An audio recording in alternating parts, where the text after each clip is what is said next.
Hello guys, स्वागत है आप सबका इस यूट्यूब चैनल पर। दोस्तों, इस वीडियो में हम लोग बात करने वाले हैं इंटरमीडिएट सेंटअप एग्जामिनेशन 2020 का यहाँ पे केमिस्ट्री का ऑब्जेक्टिव क्वेश्चन के बारे में। जो भी छात्र सेंटअप एग्जाम देकर आए हैं दोस्तों, वो अपना आंसर यहाँ पे मिला लीजिए, क्योंकि यहाँ पे हम लोग 42 ऑब्जेक्टिव क्वेश्चन को सोल्व करने जा रहे हैं। तो पूरे वीडियो को जरूर देखिएगा अगर आप भी क्लास 12 के छात्र हैं दोस्तों, और बोर्ड परीक्षा देना चाहते हैं वार्षिक परीक्षा 2021 में, तो आप सभी के लिए वीडियो काफ़ी हेल्पफुल रहने वाले हैं।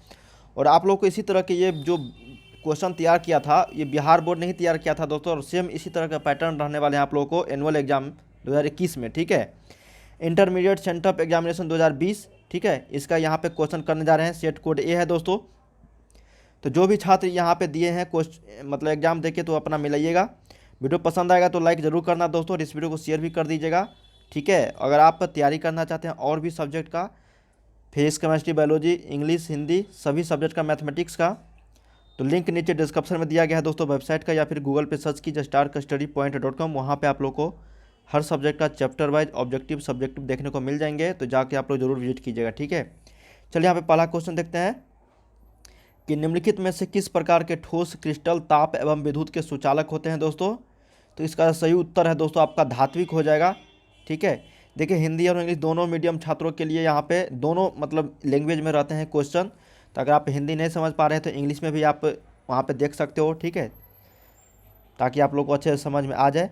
और यहाँ पे दोस्तों इस जो क्वेश्चन लिया गया था 42 ऑब्जेक्टिव क्वेश्चन जो था, इसमें आपको 35 का जवाब देना था। और आप लोगों के इसमें इसका जो नंबर है वो बोर्ड परीक्षा में जुटेगा नहीं, सिर्फ और सिर्फ आपको पास माना जाएगा। तभी आप लोगों को फाइनल एडमिट कार्ड जो आएगा वो जारी किया जाएगा। अभी जो थोड़ा दिन पहले डमी एडमिट कार्ड आया था दोस्तों, उसके बाद फाइनल एडमिट कार्ड आएगा जनवरी के मंथ में। ठीक है, दूसरा क्वेश्चन है कि एचसीपी इकाई सेल में परमाणु की जो संख्या होती है वो कितनी होती है। तो ये आपका 6 होता है दोस्तों, तो याद रखिएगा 2 का 6 बी 6। ठीक है, 3 नंबर क्वेश्चन है यहाँ पे कि मोलरता की इकाई होती है। एक मोलरता होता है दोस्तों, एक मोलालिटी होता है। तो मोलरता अगर बोला जाता है मोलारिटी, तो मोल प्रति लीटर हो जाता है, लेकिन मोलरता बोला जा रहा है तो मोल प्रति केजी हो जाएगा यहाँ पे, मोल पर किलोग्राम। ठीक है, तो याद रखिएगा यहाँ पे 3 का बी हो जाएगा। 4 नंबर है कि समपराशरी विलयन में निम्नलिखित में से क्या समान होता है।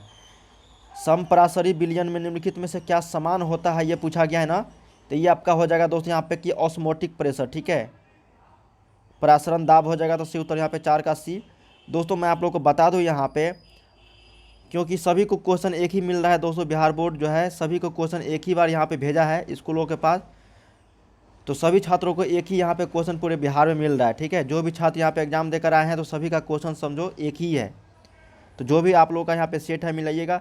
5 नंबर है कि नॉर्मल बिलियन में वर्तमान जो होता है वो क्या होता है। नॉर्मल बिलियन में वर्तमान जो होता है, प्रति लीटर विलय में 1 मोल या फिर विलय का 2 ग्राम तुल्यांकी भार बटा एल, या फिर 1 लीटर में घुल का 1 ग्राम तुल्यांकी भार।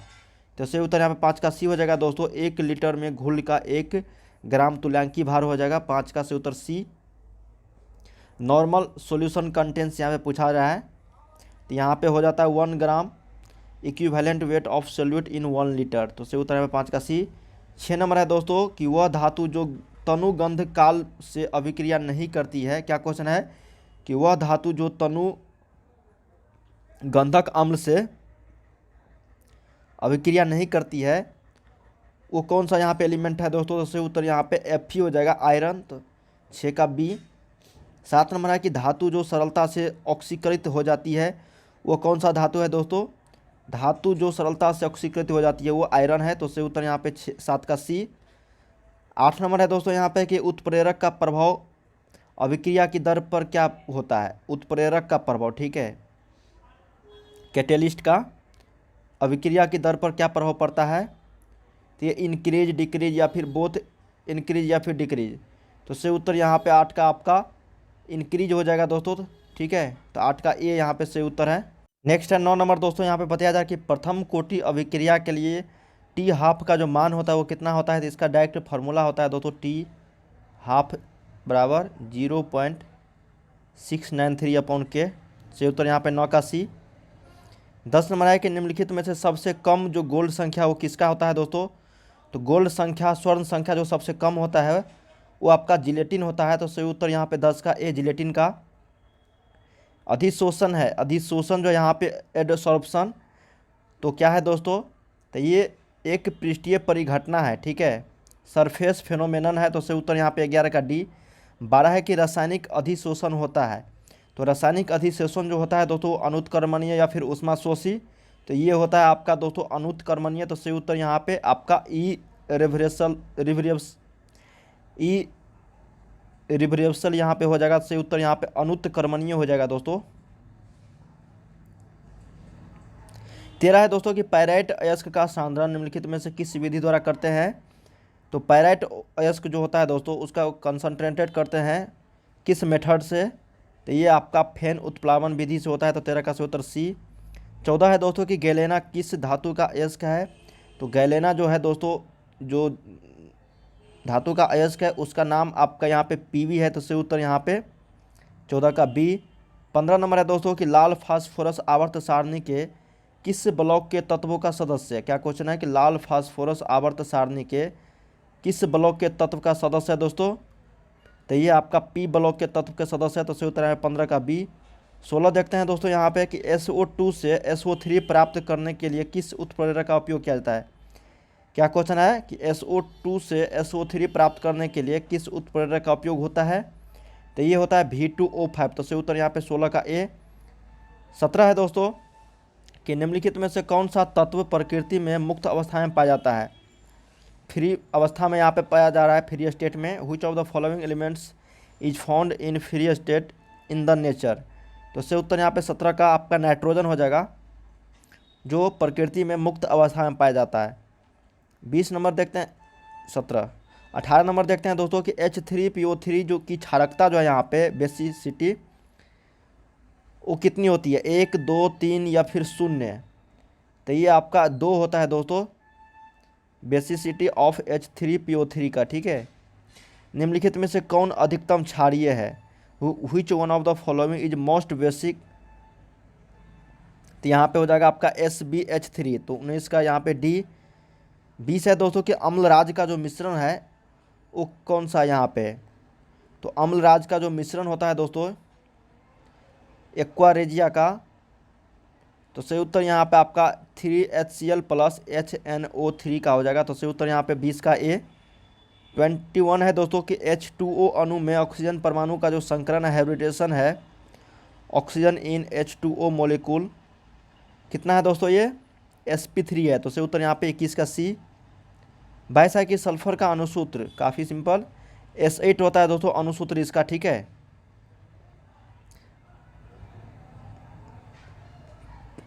23 नंबर है दोस्तों कि कॉपर सल्फेट केसियन की अधिकता में जो घुलकर बनता है वो कौन सा यहाँ पे कंपाउंड बनता है दोस्तों, CuCN का होल 4 2-, ठीक है, तो सही उत्तर यहाँ पे 23 का सी हो जाएगा आपका। 24 है दोस्तों कि निम्नलिखित में से कौन ढलवा लोहा में प्रमुख अशुद्धि के रूप में उपस्थित रहता है, क्या क्वेश्चन है कि निम्नलिखित में से कौन जो है यहाँ पे ढलवा लोहा में प्रमुख अशुद्धि के रूप में उपस्थित रहता है, तो वो आपका होता है दोस्तों यहाँ पे कार्बन, तो सही उत्तर यहाँ पे 24 का डी। 25 है दोस्तों कि डी ऑर्बिटल का जो आकार होता है वो कैसा होता है, तो डी ऑर्बिटल का जो आकार होता है वो डबल डम्बेल होता है, तो सही उत्तर है 25 का सी। 26 है आपका कि सोना धातु की ऑक्सीकरण संख्या होती है, क्या क्वेश्चन है कि सोना धातु की ऑक्सीकरण जो संख्या होती है ऑक्सीडेशन नंबर वो कितना होता है, तो वो आपका +1 होता है दोस्तों, सही उत्तर यहाँ पे 26 का ए। 27 है कि Cu2 प्लस आयन के साथ अमोनिया की अधिकता में अभिक्रिया कर गहरे नीले रंग का संकुल बनाता है, तो उसका सूत्र होता है Cu2 प्लस आयन के साथ अमोनिया की अधिकता में, ठीक है, अभिक्रिया कर गहरे नीले रंग का संकुल बनाता है, तो उसका सूत्र क्या होता है, तो उसका जो सूत्र होता है दोस्तों वो होता है CuNH3 का होल 4 के पावर 2+, न कि 2-, ठीक है, 2+ होगा, तो सही उत्तर यहाँ पे 27 का ए। अब 28 देखते हैं कि पोटेशियम हेक्सासाइनोफेरेट का अणुसूत्र कितना है, फेरेट द्वितीय है यहाँ पे, पोटेशियम हेक्सासाइनोफेरेट का अणुसूत्र जो होगा वो आपका हो जाएगा यहाँ पे दोस्तों K4FeCN का होल 6, तो सही उत्तर यहाँ पे 28 का ए। चलिए 29 नंबर देखते हैं। बताया जा रहा है दोस्तों कि कार्बोहाइड्रेट को जलांशित करने पर 3 से 10 मोनोसैकेराइड तक देता है, क्या क्वेश्चन है कि कार्बोहाइड्रेट को जब जलांशित करते हैं दोस्तों, जलांशित, तब 3 से 10 मोनोसैकेराइड तक देता है, तो उससे हम लोग क्या कहते हैं? तो उसको हम लोग बोलते हैं दोस्तों ओलिगोसैकेराइड। तो सही उत्तर यहाँ पे 29 का सी। 30 है दोस्तों कि H2SO5 में एस की जो ऑक्सीकरण संख्या है वो कितनी होती है, ऑक्सीडेशन नंबर? तो H2SO5 में एस की जो ऑक्सीकरण संख्या है, ऑक्सीडेशन नंबर है, वो आपका यहाँ पे +8 है। तो सही उत्तर यहाँ पे इसका डी। 31 है दोस्तों कि कार्बनिक यौगिक जिसमें क्रियाशील मूलक OH होता है कहलाता है एल्कोहल कहलाता है दोस्तों, फंक्शनल ग्रुप OH। 31 का ए। 32 है दोस्तों कि सामान्य सूत्र CnH2nO वाला जो यौगिक होता है O लगा है, तो ये एल्केनॉल हो जाएगा। तो सही उत्तर यहाँ पे 32 का ए। एल्केन में यहाँ पे O लग गया है तो ऑल हो जाएगा, तो सही उत्तर यहाँ पे एल्केनॉल। ठीक है, अगर सिर्फ CnH2n यहाँ पे O दिया गया ना तो ये एल्केनॉल हो जाएगा। 33 है कि CH4 में C का जो संकरण है वो क्या है, हाइब्रिडेशन CH4 में C का, तो ये है आपका दोस्तों sp3। तो सही उत्तर यहाँ पे 33 का सी। 34 है दोस्तों कि बेंजीन में पाई बॉन्डों की संख्या कितनी है? तो बेंजीन में पाई बॉन्डों की जो संख्या है वो आपका 3 है दोस्तों, तो सही उत्तर यहाँ पे 34 का डी। 35 है कि फिनॉल में सिग्मा बॉन्ड की जो संख्या होती है वो कितनी होती है? तो फिनॉल में जो सिग्मा बॉन्ड की जो संख्या होती है दोस्तों वो आपका यहाँ पे 8 होता है, तो याद रखिएगा 35 का बी। चलिए 36 देखते हैं कि एल्डिहाइड में सक्रिय मूलक है। एल्डिहाइड में जो फंक्शनल ग्रुप होता है दोस्तों वो आपको बताना है, इसका जो फंक्शनल ग्रुप होता है वो किस तरह का होता है। तो ये आपका होता है दोस्तों CHO एल्डिहाइड। ठीक है, ये तो कार्बोनिक एसिड हो गया। तो सही उत्तर यहाँ पे 36 का बी। 37 है कि ग्लूकोज का सूत्र क्या होता है? तो C6H12O6 ये ग्लूकोज का सूत्र है, तो सही उत्तर यहाँ पे 37 का ए। 38 देखते हैं दोस्तों कि फॉर्मिक अम्ल नीला लिटमस पत्र को बदल देता है। क्या क्वेश्चन है कि formic acid changes blue litmus into, किस रंग में बदल देता है? अम्ल है दोस्तों, तो वो नीले लिटमस पत्र को लाल कर देता है। ठीक है, तो सही उत्तर यहाँ पे 38 का भी ए हो जाएगा आपका। 39 है कि CH3COOH एक है, तो किस तरह का एसिड है दोस्तों यहाँ पे, कि मोनोबेसिक या डायबेसिक या फिर ट्राइबेसिक? तो ये आपका दोस्तों मोनोबेसिक है। ठीक है, CH3COOH। ठीक है, इनमें से सभी नहीं होके मोनोबेसिक होगा। चलिए 40 देखते हैं दोस्तों कि CONH2 ग्रुप जो कहा जाता है वो किसका, कौन सा ग्रुप है? जैसे CHO एल्डिहाइड था उसी तरह से यहाँ पे CONH2 जो है वो कौन सा ग्रुप है? तो वो एमाइड ग्रुप है दोस्तों, तो सही उत्तर यहाँ पे 40 का ए। चलिए 41 देखते हैं कि एमिनो अम्ल में COOH ग्रुप के अलावे कौन सा ग्रुप रहता है? क्या क्वेश्चन है कि एमिनो अम्ल में COOH ग्रुप के अलावे कौन सा ग्रुप रहता है? तो ये रहता है दोस्तों आपका NH2, तो सही उत्तर यहाँ पे 41 का बी। 42 देखते हैं दोस्तों लास्ट क्वेश्चन कि एसिटिलीन गैस को लाल तप्त कॉपर नली से प्रभावित करने पर जो बनता है वो आपका बनता है फेनॉल, तो सही उत्तर यहाँ पे 42 का बी। दोस्तों यहाँ पे 42 ऑब्जेक्टिव क्वेश्चन में आप लोग को 35 का ही जवाब देना था। ठीक है, इसी तरह के आप लोगों के बोर्ड परीक्षा में रहने वाले हैं, बहुत सिंपल रहेंगे दोस्तों, देख सकते हैं। एक भी आप लोगों को न्यूमेरिकल क्वेश्चन नहीं था, इसलिए न्यूमेरिकल क्वेश्चन नहीं पूछे जाते हैं दोस्तों बोर्ड परीक्षा में, बहुत ईजी कर दिया गया है।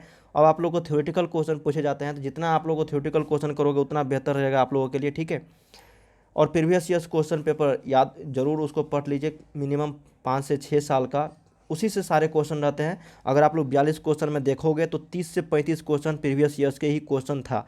ठीक है, अगर आप लोग 5 ईयर्स का उठा के देख लोगे तो सारा क्वेश्चन बिहार बोर्ड के द्वारा जारी ऑफिशियल मॉडल सेट से ही रहते हैं। बहुत सारे क्वेश्चन 8 से 10 क्वेश्चन हर साल पूछे जाते हैं जो बिहार बोर्ड के द्वारा जारी ऑफिशियल मॉडल सेट पेपर होता है, तो वो भी जल्द ही आएगा दोस्तों इस मंथ में, तो ज़रूर बने रहिएगा। चलिए कुछ देख लेते हैं, यहाँ पे देख सकते हैं, अगर जो छात्र का अभी नहीं हुआ है दोस्तों देख लीजिए, यही क्वेश्चन सेम रहने वाले हैं। अगर आप लोग इस वीडियो को देख लीजिएगा ना तो 35 में 35 नंबर लेकर आ सकते हो आप। ठीक है, क्योंकि क्वेश्चन जो है सेम एक ही है, सभी मतलब बिहार बोर्ड जो एक ही बार भेजा है सबको, और सभी स्कूल वाले को बोल दिया है कि अपने अपने समय पर ले। तो अगर आज किसी का हो गया और आपका कल है तो समझो यही क्वेश्चन रहेगा। ठीक है, बिहार बोर्ड मतलब यही क्वेश्चन आप लोगों को दे देगा। ठीक है, अगर आप लोग अभी एग्ज़ाम नहीं हुआ है तो यहाँ पे फिजिक्स केमिस्ट्री का मैंने यहाँ पे बता दिया, फिजिक्स का जरूर आएगा यहाँ पे, और हिंदी इंग्लिश बायोलॉजी मैथमेटिक्स सभी का यहाँ पे मैं अपलोड कर देता हूँ आप लोगों को कल तक।